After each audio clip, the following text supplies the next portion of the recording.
Good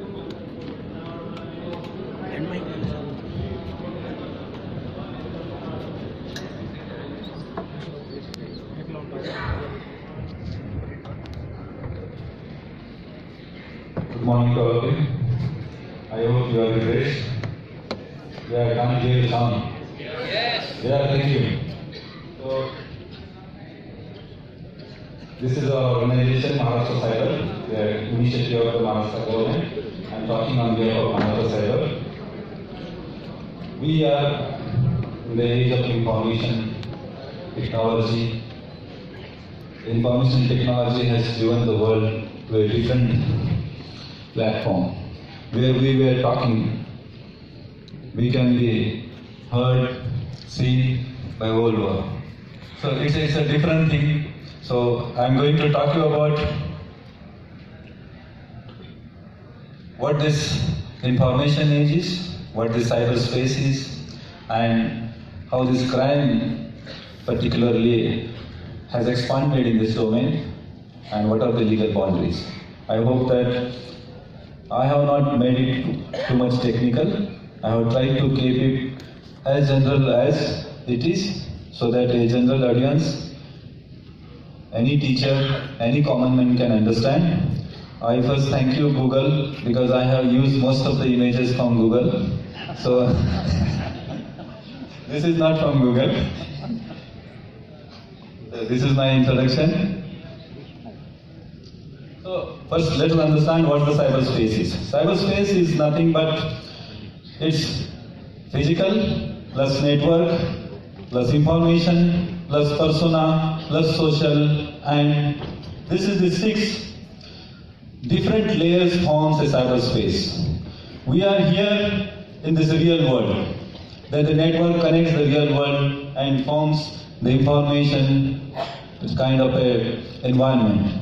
Then there is a persona. Persona is your digital identity. Your digital identity is your persona that is interacting in the virtual world. It's not actually you. Then the people. The actual people represented by the persona and the social. Social is the actual virtual world interconnected by the virtual entities or personas. This is the cyberspace. It's very simple that all these 6 entities means the cyberspace. So people, persona and social. This is the virtual world where most of the crimes are happening, apart from the real world. So in this domain, you are not represented as you are represented by your persona, your digital identity. And gateway to that is your password, your biometric, or maybe alphanumeric, whatever it is. That is your access point.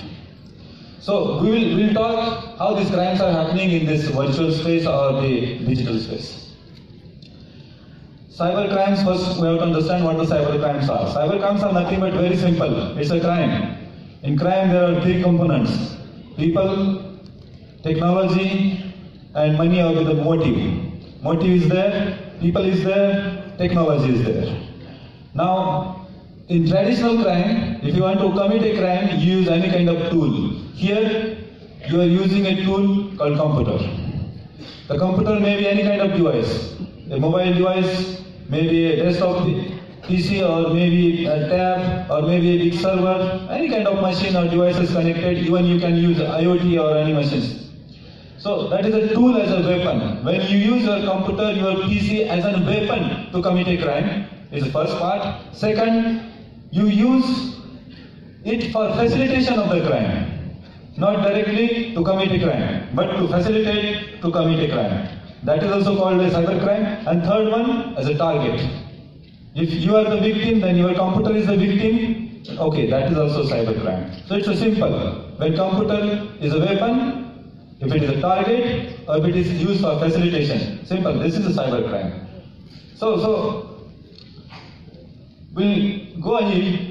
Who are the threat agents? First we have to understand, I will tell you one simple Chinese proverb. Sun Tzu was a great war thinker in 600 BC. He had written a book, Art of War. In that book he has written, those who know their enemy Those who don't know their enemy, their chances of winning war are 50%. Those who don't know their self and their enemy, the chances of their winning are 0%. But those who know their enemy and know themselves, the chances of winning the war are 100%. First, we want to know who are our enemies, who are the persons, who are the agents. I will talk less about the threat vectors because they are very technical, but I will talk about the threat agents. These are the threat agents. First is a hacker groups. It's a very anonymous, you might have, like that there are too many groups. Their motives, their objectives are different. But these are some of the groups. There are script kiddies. Your kid may be trying to actually clear his hand, how good he is. They are script kiddies. Their object is not to damage you or commit a crime, but to maybe, to just understand, to learn something. These are the script kiddies. In turn, they turn into criminals when they understand that, oh, I can get too much money here. Then individual hackers and criminals, there are, now you might be knowing, there are some companies who are running crime as a service, hacking as a service. So how you get, cloud platform, where you get a cloud hosting as a service. You can get a platform as a service. You can get an infrastructure as a service. Now the people are running a business, crime as a service. You tell me which network to be hacked, which network to be DDoSed. I go to a company, call that, oh, see this BSNL has to be DDoSed. Okay, you give the money and the BSNL is DDoSed. This is the thing. Then the organized criminal gangs. There are organized criminal gangs. Basically, their motive is commit a crime for economic or maybe other benefits. This is the most notorious group. Here, most of the drug cartels in dark web, then the women trafficking networks, and the rest of the other crimes that happen in this organized criminal gangs. Then there are the big players, nation states. Now, most of the operations, once they are carried out, you come to know that, oh, this operation has been carried out by NSA, this operation has been carried out by CIA, this was a state operation. Now, later on you come to know. But their capacity as compared to a threat agent is humongous. They are large players. They can do anything because they have the state support. And they have some entities which are called state-sponsored entities. These are the real players who can destroy your critical infrastructure. In this, I will give a short example how these nation-state players actually play the cyber war. You might be knowing Stuxnet. Stuxnet is a small worm created by USA and Israel.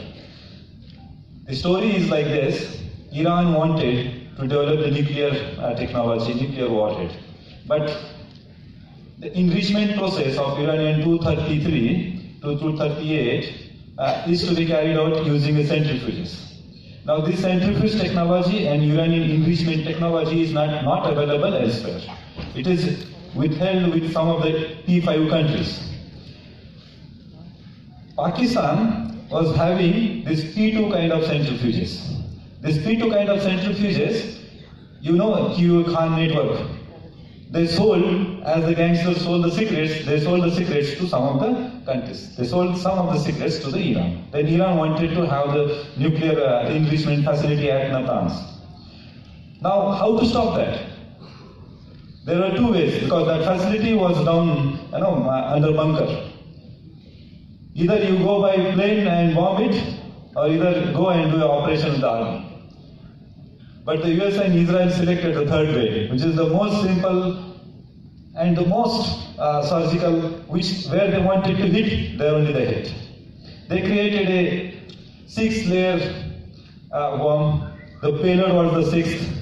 All these 5 layers. First layer was to just target whether the geolocation where they wanted is right or wrong. Whether the OS they wanted is right or wrong, whether the programmable logical control they wanted of Siemens is there or not. And lastly, they downloaded the payload. And every generator have a programmable logical control, which controls the speed. The speed of the centrifuges is also controlled by the programming logical control. So that program was changed a bit. Simple. From 5000 RPM to 8000 RPM. If just RPM is changed, the generator blasted. The generator blasted, the entire chain of the centrifuges got blasted. Then whatever uranium was there, it was spread, radiation started, the plant literally was more damaged than it has been damaged by bombing. This is the Stuxnet operation, how the cyber working can be carried out by the nation states. So,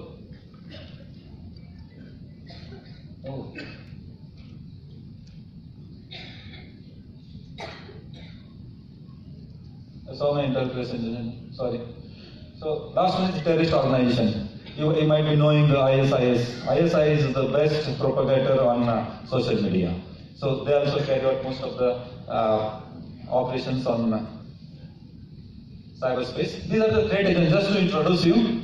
Now, we'll go to the legal framework.